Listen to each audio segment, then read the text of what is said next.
Қалыңыз қалай? Шүкір, жақсы. Жұмыстарыңыз қалай болып жатыр? Жақсы. Аға, менің алдымда әдемі бұйымдар, әдемі ерекше қазақ жүзіктері, қазақ әшекей бұйымдары. Осы бір нәзік өнерге қызығушылығыңыз қалай оянды? Бұл өнерге мектеп оқып жүрген кезде әкем қамшы, жүген, тоқым тігетін, желдік тігетін, содан көріп өстік.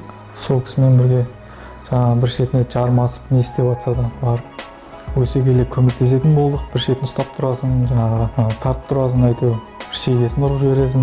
Сөйтіп жүріп, көз үйреніп, сонымен үйрендік қой. Жалпы бұл өнер бізге ата-бабамыздан келатқан өнер. Мынау менің атамның бәкісі. Атамды көрген жоқпын, сол кісі өзі жасап, өзі қолданған. Бұны сақалды осымен алған, сақал мұртты. Сол кезде ұстарасы мынау менің атам. Енді атам менің дүниеге келетінен бір жыл бұрын өмірден өтіп кеткен екен, бірақ осы бәкісі сақталған. Сол әрқашан өз ұстап мақтан тұтып жүремін осы бәкіні, менің атам жасаған деп. Сыйлады ғой. Менің әкемнің әкесінің бәкісі, сол өзі істеген. Көзі кеткен екен. Сыйлағанда үйде жәдігер, енді атамыздың көзі ғой, жәдігер. Осы сол біз атамыз жаңағы дүкен ұста болғанға бір дәлел осы да, осындай бәкісі болған, өздері жасап, айналадағы бүкіл жаңағы көршілеріне барлығы келіп, заттарын жаңағы орақтарын шыңылататын, ноқта істеткізетін, жүген, жаңағы тоғым, сондайларын бәрін жасатып, солай тірлік жасаған дүкені болған атамыздың кезінде. Сол атамыздан келетқан өнер, Құдай қаласа. Аға, мына жерде әдемі бір пышақтарыңыз бар. Шағын ғана өзі. Өткір ма жоқ па, енді ол жағын білмеймін. Бұны қандай жағдайда қолданады? Бұл пышақтар сәндік болғанмен кәдімгі 100% жаңағы қолданатын пышақтар. Безендіріліп, жаңағы бізде бұрынғы ата-бабамыз қанжарсыз, пышақсыз жүрмеген ғой. Жанында неш жүрген, жаңағы қай жерге қонаққа барғанда жамбасынан пышағын шығарып, сүйегін мүжіп, ет жеп жүре берген.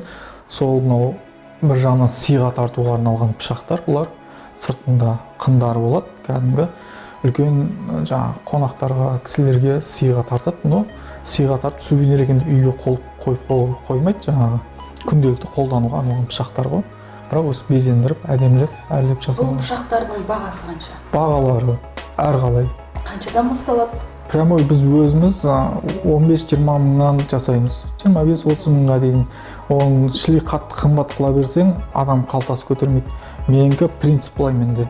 Мен затты жасаймын, жасағаннан кейін оны қатты қымбат қылып қойып біреу сатқаннан гөрі жаңағы ценасын халыққа тиімділеу қылып көп сатып ұтқанды жақсы көремін да. Сол менің заттарымның бір ерекшелігі. Одан кейін бір жасалған затты қайтып екінші рет жасамаймын. Бірақ варианттар болады. Әрбір затыңыз эксклюзив десеңізші? Бірақ штук болды. Қайтып копиясын оны жасап бермеймін ешкімге.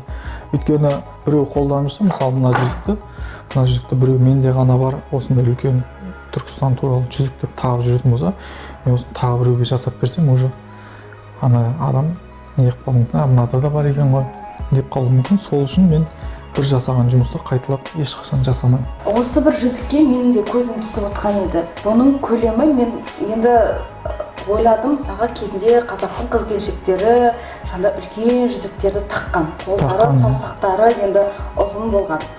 Осындай бір, мен сондай бір ескі бір заманның бір көзі ретінде жасады ма деп ойлап жатырмын. Бұл жүзікке мысалға қараңызшы, 4 түсті тас, ортасында Қожа Ахмет Яссауидің кесенесі. Қандай мақсатта жасалынды және қандай мағына білдіреді бұл жүзік? Бұл біз 4 қақпалы Түркістан деп жатамыз ғой. Тастар сол қақпа, 4 қақпа. Ортасында өздеріңіз көріп тұрсыздар Қожа Ахмет Яссауидің кесенесі. Мынау жалпы бұның бүкіл несі сүйек, түйенің жауырын сүйегін алып, содан жасап, соны күміспен көмкергенбіз да. Жалпы бұл жерде 4 қақпалы Түркістан. Соны бейнелеп, солай 4 көз бергенбіз әке. Бұл ешкімнің тапсырысы емес, бұл өзіңіздің идеяңыз ғой. Бұл тапсырыс емес, айтып отырмын ғой, жеке әр заттың өзіне жеке эскиздер жасап, соны жасап іске асырамыз. Тапсырыспен келетін тұтынушылар бар ма? Маған осындай болса деп, жаңағыдай мешіттің суреті, я болмаса осындай түсті тастарды қолдансаңыз деп, осындай бір өзінің бір идеясы бар, бір ұсынысымен келетіндер тұтынушылар бар. Ол тапсырыс, обязательно тапсырыс болады. тапсырыс болады, ол тапсырысына қарап орындап береміз любой затты. Мысалы мына жерде мына білезік та, мынау негізі біздің жұмыр білезік та. Жұмыр білезік жіңішке болады негізі. Жұмыр білезіктің үстін маған жалпақтау жасап, ою салып бер деді. Мынау тапсырыс мысалы. Мен соның тапсырысына қарап жасап бердім. Құдай қаласа 1-3-4 күнде келеді. Уже алып кетеді. Мен дайындап қойғам. Мына бір жүзіктеріңіз бір көктемде жасалған сияқты ғой, түрлі бояулармен бір көңілді көтеретін. Әр нәрсенің өзінің несі бар. Мысалы, ана қолыңызда мына екінші жүзік ол көпір. Көрдіңіз бе? Астынан су, көк майса. Көктемде бейнеленген. Көктем, көпір. Солай. Мысалы, мынау бізде Шымкент қаласы түркі мемлекеттерінің мәдени астанасы болды. Сол кезде мен көрдіңіз бе, Шымкенттің символы мынау. Сонымен солай жасағанбыз. Сол орай. Жалпы шабытты қайдан аласыз? Көз алдыңызға бейнелей ме, түсіңізде көресіз бе, әлде қолыңызға темір ұстасаңыз өзінен-өзі туындай бере ме?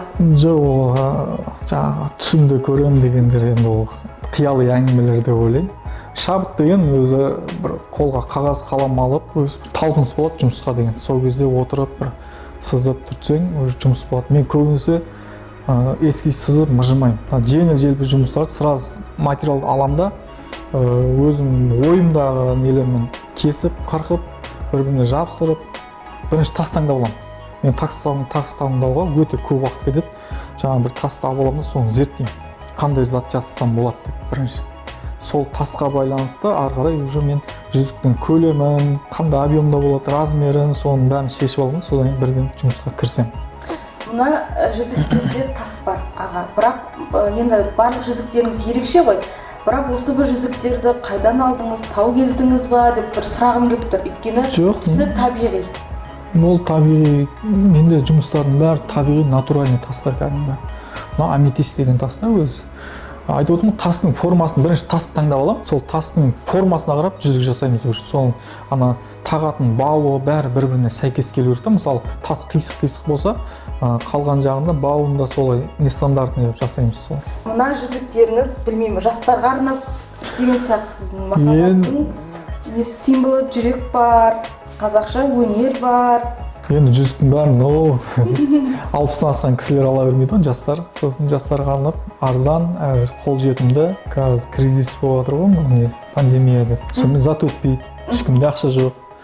Сосын арзан, жаңағы қолжетімді жүзіктер жасауға тырысамыз. Жүзіктеріңіз қаншадан басталады бағасы? 2,5-3 мың теңгеден басталады. Мен онда сізге келіп 2,5-3 мың теңгеге осы жерде кескен жүзікті таңдап алып кете аламын ғой?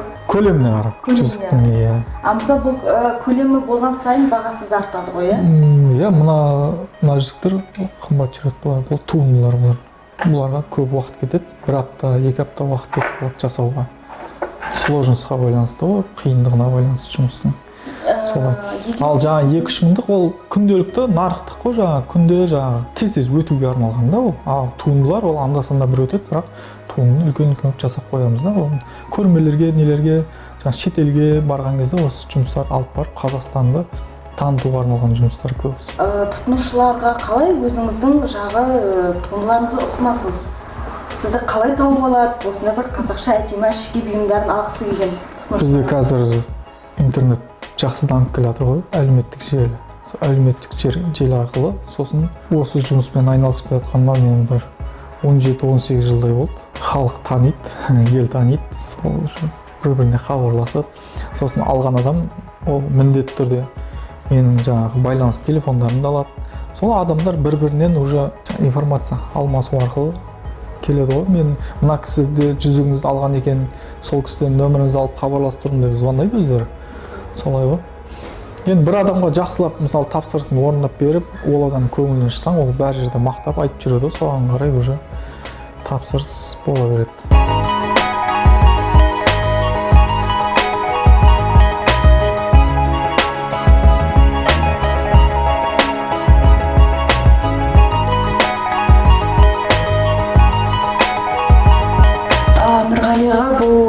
Нәзік өнер деп жатыр қой, сіз ізденесіз ба? Ізденсеңіз қалай ізденесіз дегендей? Бұл жұмыста ылғи ізденісте болу керек. Өйткені ізденіп ылғи жаңа жұмыс жасап отырмасаңыз, жаңа заман ағымынан қалып кетесіз ғой. Жастарға солардың көңілінен шығатындай жүзік жасап отыру керек.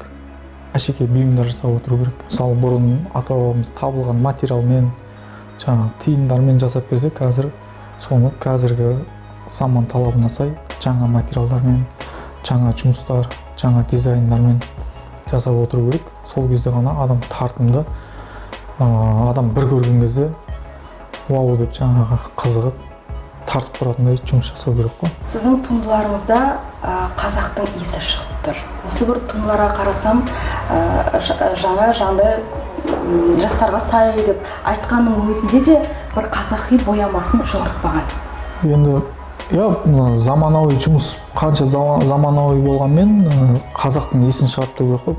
Бүкіл жұмыста ою-өрнегіміз бейнеленген дұрыс деп ойлаймын. Өйткені келешек ұрпаққа осы өнерді жеткізуші бізбіз ғой. Енді бізден аға буын уже бізге үйретіп кетті. Енді біз келер ұрпаққа үйретуіміз керек. Келер ұрпаққа не үйретеміз? Біздің ата-бабамыздан келе жатқан өнер деп Европаның жүзігін үйретіп кетпейміз ғой. Осы қазақтың ұлттық болмысын, қазақтың жаңағы таза өзінің қол өнерін үйретіп кетеміз, Құдай қаласа. Бірақ қазіргі таңда зергерлік өнерге келетін шәкірт өте аз. Қазіргі шәкірттерді шақырсаң, үйренем деп келуі мүмкін, бірақ келе салып сыраз ақша тауып кетсем деп ойлайды. Мен өзім жаңағы мектеп бітіргеннен кейін осы зергерлік өнерде Тасып Қалмырза деген ұстазым болған. Сол кісіде 10 жыл шәкірт болған. 1 жыл, 2 жыл үйреніп кете салуға болады, но әбден жаңағы жілігін шағып, майын ішу үшін 10 жылдай мен сол кісінің қолында үйреніп, мен осы зергерлік өнерде ең алғашқы ұстазым сол Тасып Қалмырза деген зергер ағамыз болды. Енді ол кісіге біз нағашы болып келеміз. Ол кісінің өзі айтып отырады, маған осы зергерлік өнер нағашыларымнан келген менің аталарымды айтып отырады. Өзіңіздің отбасыңызда енді сіздің ісіңізді жалғастырғысы келетін, қызығып жүрген шәкірттеріңіз бар шығар? Менің отбасымда өзімнің туған інім бар. Сол жалғастырып қазір осы өнермен сол інім айналысып жүр. Құдай қаласа келешекте өзіміздің өсіп жатқан бала шағамызда жаңа шеше көрген том пішер, әке көрген оқ жонар дейді. Құдай қаласа келешек бала шағамызда осыны үйреніп арай алып кетеді деп ойлайды. Құдай қаласа мен де мектеп оқып жүргенде әкемнен көріп, үйреніп өстім ғой. Енді өсе келе уже одан да ары білімді дамытқым келді да жаңағы Тасып Қалмырза ағамызға барып, соны үйреніп. Университет қабырғасында да оқыдық. Ол жақта Байдәулет Жантөре деген ұстазым болды. Ол жаңағы сурет салу, эскиз жасау, сол жағынан өте көп білім алдым университетте. Енді зергерлік өнермен жаңағы университет қабырғасында оқыған сызу жаңағы менің арқасында қазір кез келген нәрсенің эскизін сызып, сол туындыны ойдағыдай 100% іске асырып шығуға машықтанып шықтық қой. Енді только зергерлік өнер емес, оның ішінде сурет өнері де бар. Яғни бірнеше өнерді меңгергеннің арқасында осындай бір әдемі туынды шығарды дейсіз ғой. Иә. Аға, біздің осы бір қазақтың әшекейлеріне шетелдіктердің құштарлығы қалай екен? Шетелдің құштарлығы өте жоғары, өйткені ең көп ұлттық бұйымдар біздің қазақтікі. Мысалы, мынандай көлемді құдағи жүзіктерді, мысалы Европаның ешқайсысында құдағи жүзік деген жоқ, мысалы. Құстұмсық жүзік жоқ, мысалы. Олар біздің оюдың өзі өте үлкен не көріп та бірден қазақтың ою-өрнегімен көмкеріліп жасап тұрған жұмыстарына өте қатты қызығады. Кейбір осы бір әшекей бұйымдарыңызды қимай қалған кездеріңіз бола ма? Болады, қимайтын жұмыстар. Әкелі осын сатпағанында ғой деп. Көбінесе үлкен жақсы жұмыстар алып, көрмелерге, шетелдерге шыққанда Қазақстан таныту үшін алып шығамыз. Енді ол жұмыстар өте бермейді, бірақ жаңағы өзіңнің бүкіл энергияны салып істегеннен өзің туынды, өзің балаң сияқты болып тұрады ғой. Бірақ әрине өткені жақсы ғой, өткені қызығып, соны сұрап алғанның өзі бір мақтаныш.